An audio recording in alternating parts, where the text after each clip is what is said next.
¿Sabes que tu auto es una de las mayores inversiones que harás en tu vida? No importa si es nuevo o es usado. ¿Sabes qué cobertura tienes para protegerlo?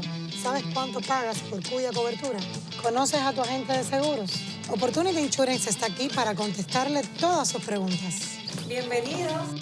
Para ayudarle a escoger su mejor opción según sus posibilidades. Y recuerde, Opportunity Insurance, la oportunidad de andar por la vida asegurado.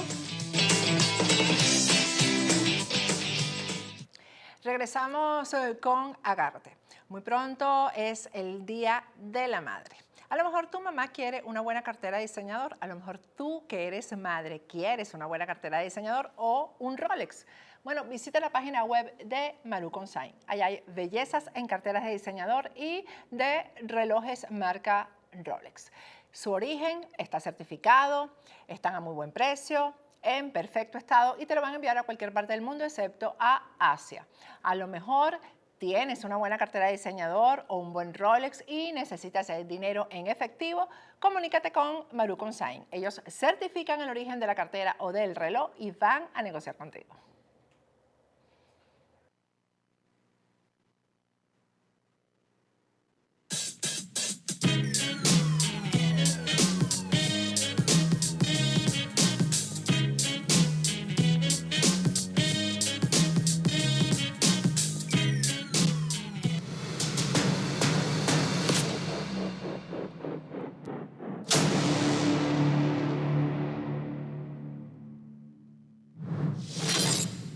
No se pierdan este viernes el anuncio que vamos a hacer del nuevo contenido de Agárrate.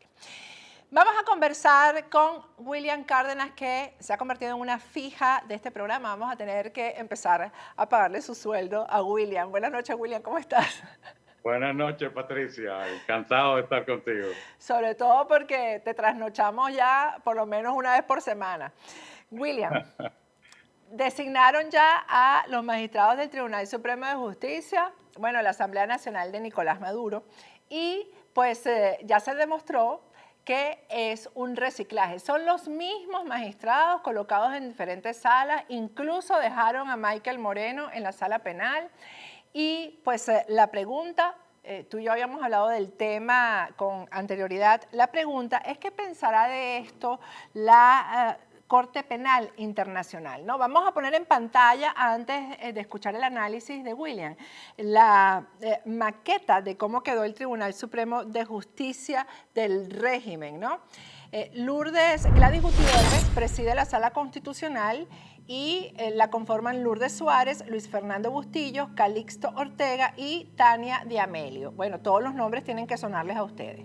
La Sala Político-Administrativa está encabezada por Malaquías Gil y la conforman Bárbara César Ciero y Juan Carlos Hidalgo. La Sala Electoral está encabezada por Caricilia Rodríguez, esta sí es verdad que no sé quién es, pero la cara que tiene, bueno. Fanny Márquez Cordero e Inocencio Figueroa conforman la sala electoral. Sala de Casación Civil, Carmen Alves la encabeza y Henry Tapia, que es un militar retirado que bastantes derechos humanos que violó, es parte de la Sala de Casación Civil, y José Luis Parra, que es el hermano de Bernabé Gutiérrez. Sala de Casación Penal, Elsa Gómez la encabeza y Michael Moreno, bueno, no tengo que decir quién es, y Carmen Castro Gil conforman parte de la sala. Sala de Casación Social la preside Edgar Gaviria y Carlos Castillo y Elías Escalona son parte de la sala, son los magistrados de la sala. Guillermo Blanco es el director de la Escuela de la Magistratura y Gladys Requena, tremenda ficha, es la inspectora general de tribunales.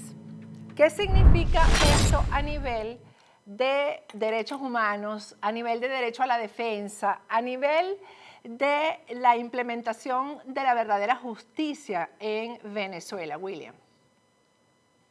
Bueno, Patricia, yo creo que para poder dimensionar lo que significa todo esto, es importante tener claro que el origen de todas estas elecciones y designaciones, el origen es absolutamente nulo, es ineficaz, ¿no? O sea, tú no puedes elegir a unos magistrados del Tribunal Supremo partiendo de una asamblea írrita, ¿verdad? Y partiendo de unos poderes públicos que no responden a lo que dice la Constitución y que no obedecen a la soberanía popular. Entonces, la misma Constitución bolivariana de ellos lo establece, ¿no? En el fondo lo que tenemos es poderes usurpados. Y la Constitución en el artículo 138 dice que toda autoridad usurpada es ineficaz y sus actos son nulos. O sea, estamos ante órganos, en este caso del Poder Judicial, también del Poder Legislativo, que están siendo usurpados por unas personas que han sido designadas por otras que a su vez ocupan funciones usurpadas porque su origen no tiene legitimidad, no tienen legitimidad de origen. Para que nosotros podamos volver a tener unos poderes públicos que obedezcan al principio de la legalidad y al principio de la legitimidad, tendrá que producirse un pronunciamiento de la soberanía popular. Es la soberanía popular la que determina quiénes van a integrar el poder legislativo, y estos a su vez serán los que de manera legítima podrán decidir quiénes van a integrar el poder judicial, ¿verdad?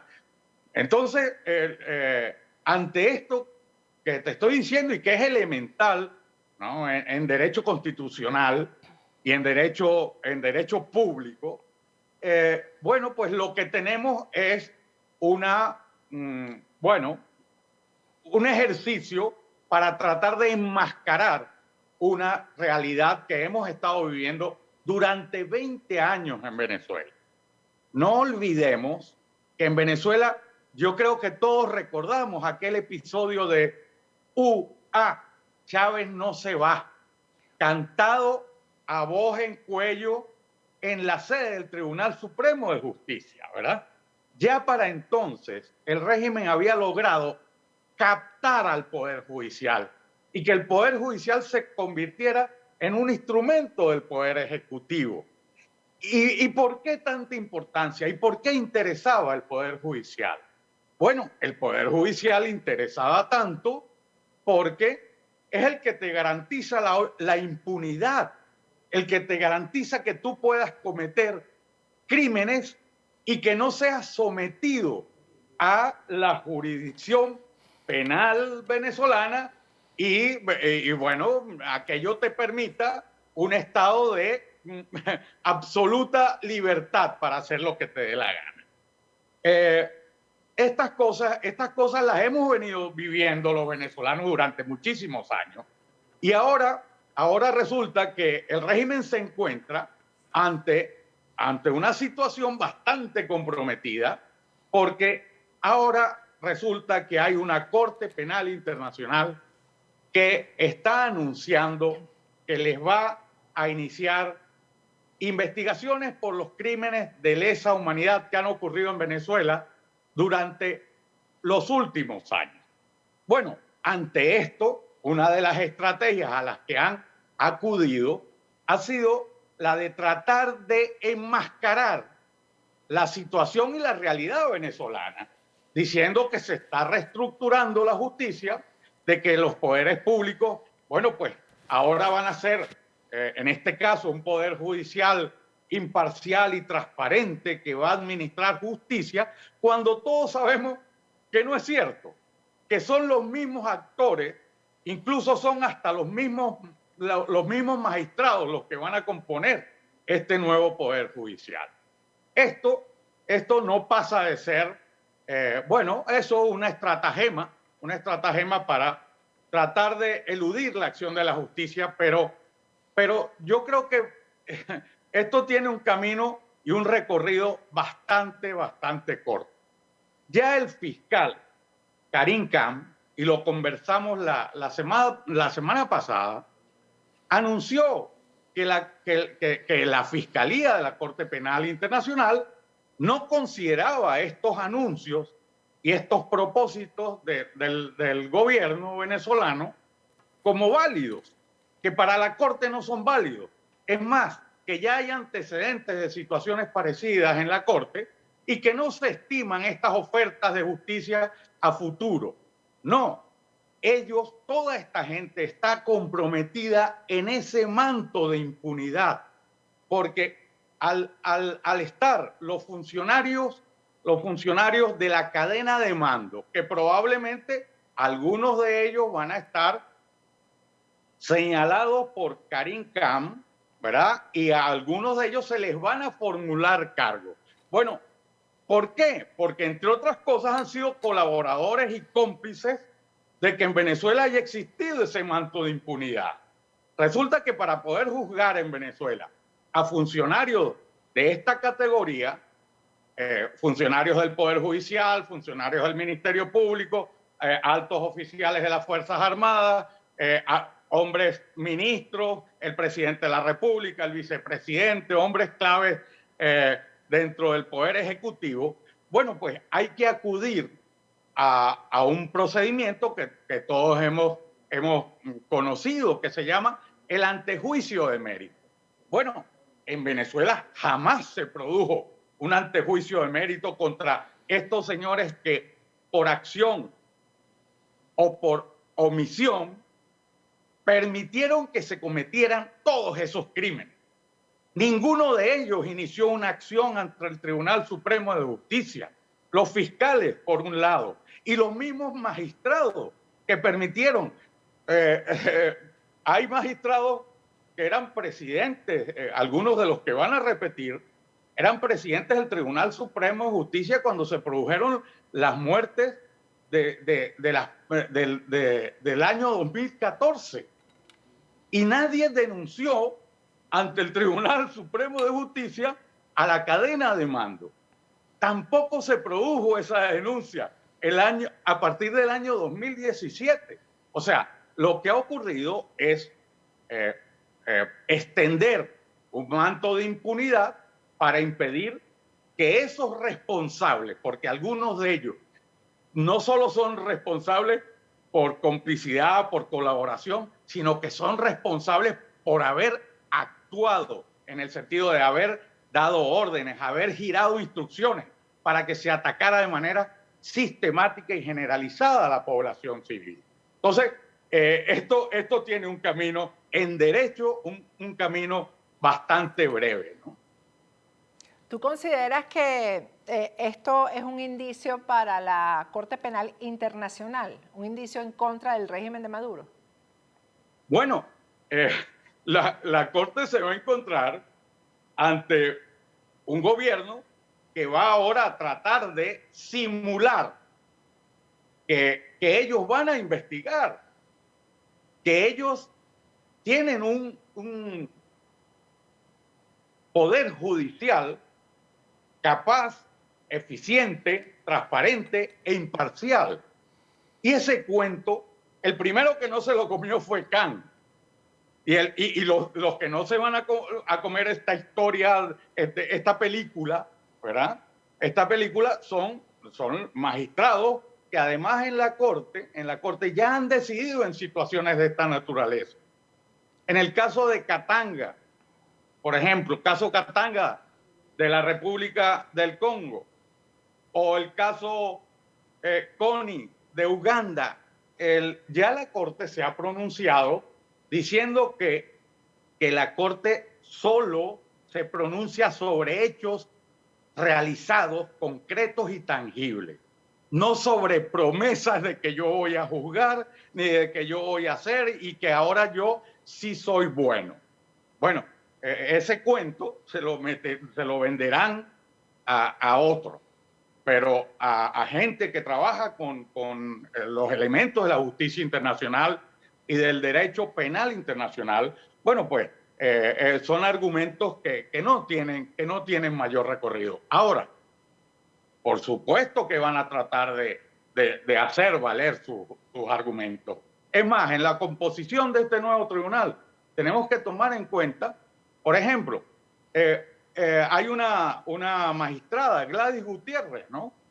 Esta señora viene de ser la embajadora de Venezuela ante la Corte Penal Internacional.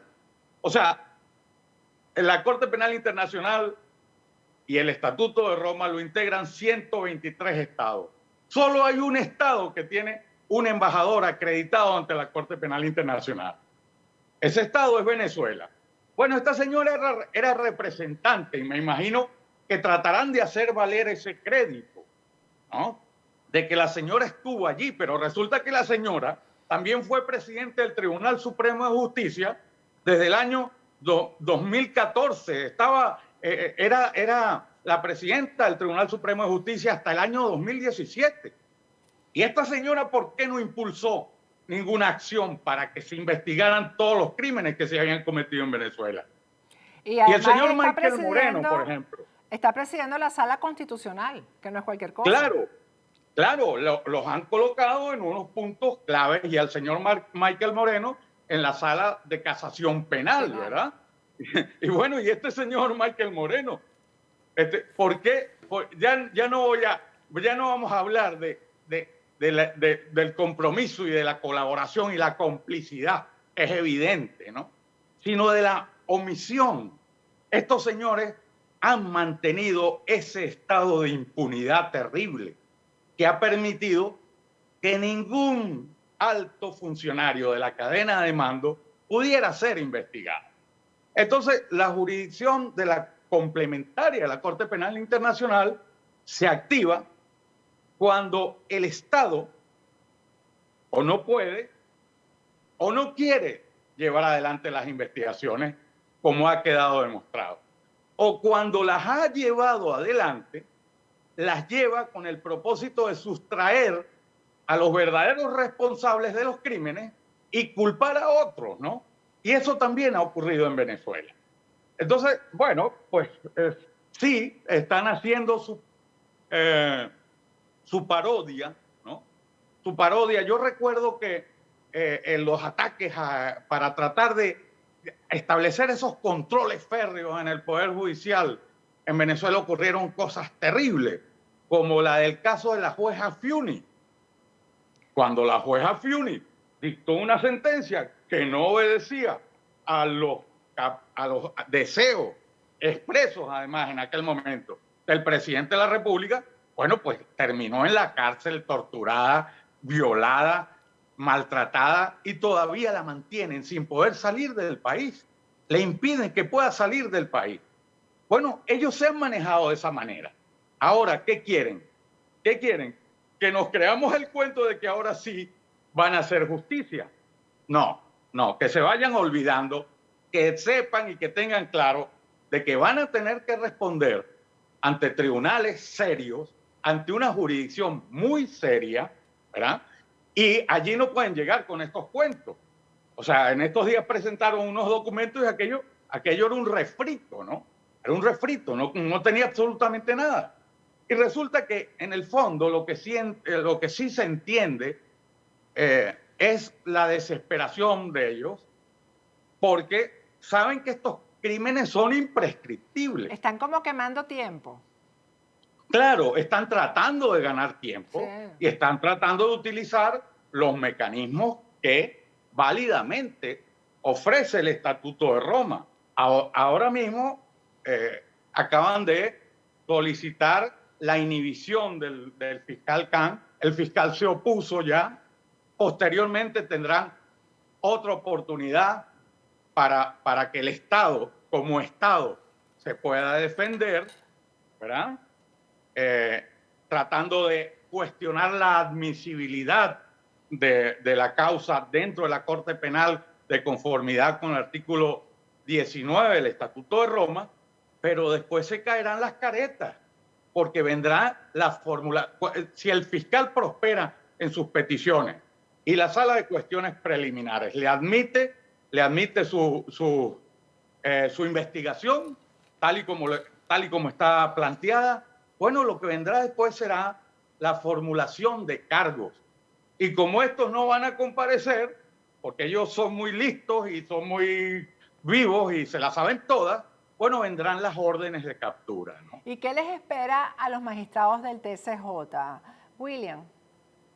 Bueno, es que los magistrados del TCJ, es que una de las yo creo que una de las responsabilidades más serias que hay en todo esto recae sobre este tipo de funcionarios, ¿no? Ellos tenían que haber actuado con lo que había ocurrido en el país. O sea, esos antejuicios de mérito se tenían que haber puesto en marcha. O sea, buscar quiénes eran los responsables de lo que estaba ocurriendo, porque es que no era que se habían puesto de acuerdo 4 locos para matar gente. No, que estaban actuando de una manera sistemática y generalizada, obedeciendo a un plan, a una política de Estado para atacar a los muchachos en las calles, para perseguir al opositor político, para meterlo preso, para torturarlo, para encarcelarlo, vejarlo, maltratarlo y todo lo que hemos presenciado. Entonces, ¿cómo es posible que estos señores que estaban en esos cargos tan importantes no movieran un dedo? Bueno, el Estatuto de Roma establece responsabilidades por omisión. O sea, usted no puede excusarse. ¿Con qué se excusa usted? Y a los fiscales, la responsabilidad de los fiscales de presentar las denuncias que correspondían, ¿no? Bueno, todas estas cosas puede ser que en un futuro no muy lejano se tengan que dirimir, ¿no? Pero y allí además, veremos a William, muchos. está también el tema de las sentencias que ha ratificado la Corte Suprema o el Tribunal Supremo de Justicia, que son las ollas que monta el régimen, porque ellos han utilizado el Poder Judicial como paredón de fusilamiento, yo siempre lo digo. En esta época, en este mundo globalizado, ellos no pueden, como hacía Fidel Castro, fusilar a la gente en un paredón. Entonces lo que hacen es montarle casos y acusarlos de terroristas, acusarnos de terroristas, de homicidio, de ese tipo de crímenes terribles, y entonces montar casos, juicios con testigos falsos, con pruebas montadas, etcétera, y todas esas causas y todos esos juicios han sido confirmadas las sentencias por el Tribunal Supremo de Justicia. Exacto, exacto. Y eso tiene un nombre, Patricia. Eso se llama terrorismo judicial. Exactamente. Patricia. ¿Ves? Y ese ha sido uno de los instrumentos que han utilizado para mantener ese estado de impunidad. Ese estado de impunidad que les permitió no solo continuar cometiendo todos esos ataques a los que me he estado refiriendo, que han causado tanto dolor y tanta tragedia en el pueblo venezolano. Es que además de eso, les permitió progresivamente ir sofisticando la manera de agredir al pueblo venezolano. O sea, ya lo de matarlos en las calles como que se veía muy ante la comunidad internacional como que no era, generaba mucha controversia, desprestigiaba al régimen. Entonces, ¿cómo hacemos para que estos señores que se oponen, cómo hacemos para destruirlo? Bueno, una manera de destruir una cosa es descomponerla, ¿verdad? ¿Y cómo la descomponemos? Bueno, les quitamos las medicinas y los alimentos, ¿no? Por eso el delito de exterminio, el crimen de exterminio, está perfectamente visto dentro de los últimos años que vivimos en Venezuela, ¿no? Empezaron a privar de alimentos y medicinas, privación intencional, porque todos hemos vivido cómo se vivió cómo se sufrió ese proceso a través del cual se quitaron, se redujeron las importaciones de medicina, se expropiaron una cantidad de fincas que producían alimentos. Lo que causó este éxodo masivo con el que han sufrido tantos venezolanos y que separó a la familia. de 6 millones de personas. Así es. Es que eso solo es parecido a lo que ha ocurrido en Siria con una guerra, ¿no? Nosotros no hemos tenido una guerra, nosotros lo que hemos tenido es un grupo de criminales que han estado usurpando las funciones de los poderes públicos del Estado venezolano y que ahora pretenden aparecer como que son los reformadores del Poder Judicial y los que le van a ofrecer a la sociedad venezolana un sistema judicial justo y transparente. Bueno, pues tenemos que, en todos los que estamos metidos en estas cosas y todos los que estamos conscientes de esto, tenemos que elevar esta realidad para que se conozca en el mundo y particularmente se conozca en la Corte Penal Internacional, que ya la conocen bastante bien, ¿no? Ya la conocen. Entonces, allí van a tener bastante, les va a resultar muy, muy complejo si piensan manejar este discurso. Además que este discurso, bueno, de alguna manera ya lo han presentado y ya se les ha descartado. O sea que como no se preparen bien, van a tener dificultades, ¿no? No tienen forma de prepararse bien porque la verdad es una sola, William, y más nada, los hechos están ahí. Así que no hay manera de que se preparen bien. Gracias, William, una vez más. Bueno, gracias, Patricia. Buenas noches. Vamos a ir a un corte y al regreso seguimos con Agárrate.